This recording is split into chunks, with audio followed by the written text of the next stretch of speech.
Here's a look at what's going on around the nation. We begin in the South, where Georgia's governor, I told you to remember this name, Brian Kemp, has been under fire for his plan to reopen businesses tomorrow, but in a surprise reversal. And really, I was watching this live and I was like, what? The president now says he strongly disagrees with Kemp. Take a look. I told the governor of Georgia, Brian Kemp, that I disagree strongly with his decision to open certain facilities which are involved. Killing at least 6 people and injuring dozens more. My prayers go out to you guys there in those states. Meantime, more healthcare workers are now counter-protesting against those that want to reopen the country. Those protests took place in Virginia and in Arizona. Also in the West, the mayor of Las Vegas was on Anderson Cooper's show yesterday. If you saw it, if you didn't, you got to. She said all the casinos and hotels should reopen. And a lot of people are calling the interview a straight train wreck. At one point, a stunned Anderson Cooper took off his glasses, rubbed his face and eyes.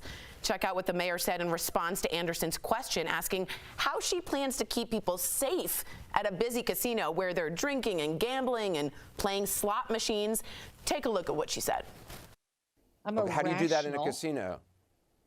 That's up to them to figure out. I don't own a casino. But you have no responsibility about how that would be done safely? No, you're blurring. No, you're blurring. You said it's not your job. There.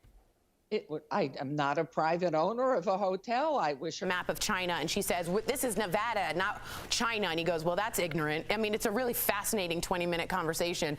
Al, how would you feel if this was your mayor? I don't know. I mean, look, it doesn't matter if she's just Las Vegas's mayor, Tori. She's everybody's mayor because everyone goes to Vegas. Everybody. So, I mean, we thought the spring break in Fort Lauderdale and Miami were a problem. What do you think is going to happen with Vegas, where you have people coming in day after day, literally by the bus and plane load? I mean, Vegas is where everybody goes and then goes back to where they live. So it could become a hot spot very quickly. And as for her statement of, like, let's just see what happens, has that ever worked out? Has anybody just come up to you with a fistful of fireworks and said, let's just happen? Let's just see what happens. That never happens the right way. See if this works out. Lindsay, I want to get your opinion. At one point in the interview, he said, would you go to the casino? And she said, well, no, I have a family. Why would I go? I don't want to infect myself. How do you relate to this in any way? Well, I think that's how a lot of people are feeling. I think the White House put out like a cautious and calculated plan for reopening. Right. And I don't know that Vegas would be one of those places that opens immediately. I think that nobody wants to go back and be in a petri dish and be like the test dummies to see if this works or not, especially in a crowded place like we talked about yesterday, which would be Atlanta, a big city, or, you know, in Las Vegas casino. So I think there has to be a real plan to make this work. I completely agree with you. Let us know what you think. A lot of people writing in, I felt for Anderson. She's loony. If you're from Vegas, let us know, or Nevada, how you feel. Luckily, she doesn't have jurisdiction over the Strip.